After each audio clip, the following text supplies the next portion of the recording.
Michael Jackson is not dead.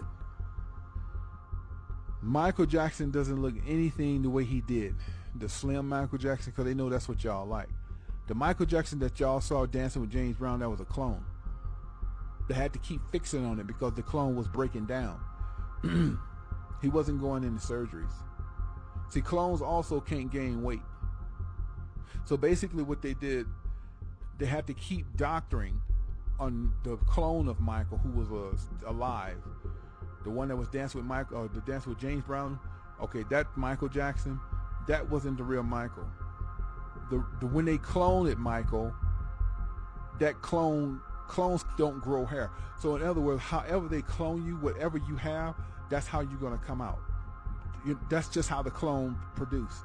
So in other words, if you're a person that have long hair, however they clone you, that's how the clone going to look. When they cloned Michael Jackson, his hair was never attached, because the first Michael Jackson that was cloned, his head was in a third to fourth degree burn in Pepsi commercial. He lost half his head. I mean, it wasn't gone, but it was it was very badly burned. Michael Jackson looked like a monster. Okay, and he was still slim. So they cloned him while he was under the knife. And when they cloned him, they needed 2 years to remake him, because he didn't look nothing like Michael Jackson. I don't know if y'all can peep game. So when they cloned him, they had to make him lighter and make up this skin disease, because his skin didn't look the same. His body, they changed everything about him. In the end, when Michael was looking really, really bad, the clone body was breaking down, because clones don't think like humans. Clones have to have people around them to tell them what they do, because they get adolescence. They can't think properly. It's called handlers. Right?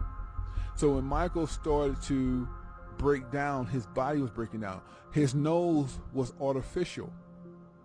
I don't know if y'all noticed. Go back and Google Michael Jackson nose. It looks like a robot, because it wasn't him. His whole head was a wig. It was a cap, because when they first cloned Michael, he didn't have any hair. It all burnt off in the Pepsi commercial. They put Michael in a capsule and cloned it. Brought him back 2 years as the clone, and Michael Jackson was watching all of this like, I can't believe they're doing this. So what happened to Michael? He just lived his life. Michael Jackson is still alive. He's already appeared on TV, but y'all didn't even know who he was. Go back and watch the CNN of Larry King, the guy with the glasses, with the real bad burnt victim that played like Michael Jackson saved him when he was a kid. That's Michael Jackson. It burned him so bad it disfigured him. It tore up his skin. It did everything to him. You understand what I'm telling you? And also, after Michael was cloned, the real Michael Jackson, they bleached his skin so he would look nothing like Michael. If you look at the dude who was on Larry King telling you about his childhood, how Michael Jackson helped him, he looks just like Michael. Just look in his eyes. That's Michael Jackson. He's disfigured. That's how he looked when he got done with the Pepsi commercial. Joining us now here in Los Angeles, Miko Brando, who was with us almost every night after this untimely passing, longtime Michael Jackson friend attending the funeral, and Dave, yes, that's his name, Dave. He was David Rothenberg. He was set on fire in 1983, suffered, as you can see, terrible scars. Michael Jackson befriended him and paid for a lot of his surgeries. Dave is also attending the burial. Why Dave? Well, to liberate myself from the confines of my father's criminality. He caused the fire? Yeah. He is a criminal, and he caused all this. To free myself of his name and his legacy, I decided to become my own person through changing my name. How did he find out about you, Dave? He heard about me, and he had contacted me and wanted to meet me. How old were you at the time? I was about 7 years old at the time. And were you in the hospital? I was not in the hospital at the time. I was in interim back and forth from surgery. And what did he do for you? Well, basically, he befriended me. He took me into his life, which is very rare for Michael to do. But he opened up his arms to me and accepted me as a very good friend of his. And throughout the years, he never let me go. Were you surprised, Dave, to hear from him when you were 7? Oh, it's a very interesting story, Larry. It was kind of, the visit to his Encino house was very impromptu, and it was kept a secret by my mother. And I had always been kind of a admirer of his, not a fan per se, but I always loved his music. And my mother surprised me one day and brought me up to Neverland.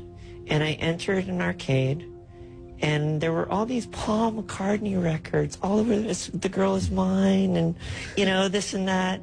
And I remember sitting down, and at the time, my favorite video games, my favorite video game was Pole Position.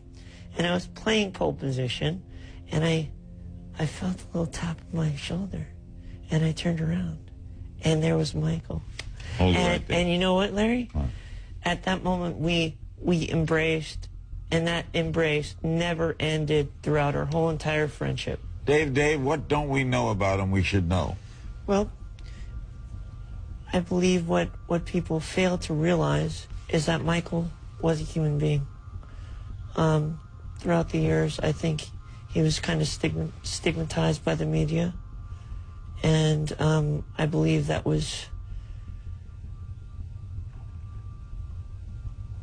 wasn't really helpful to him or to anybody around him. I believe that Michael was a great person.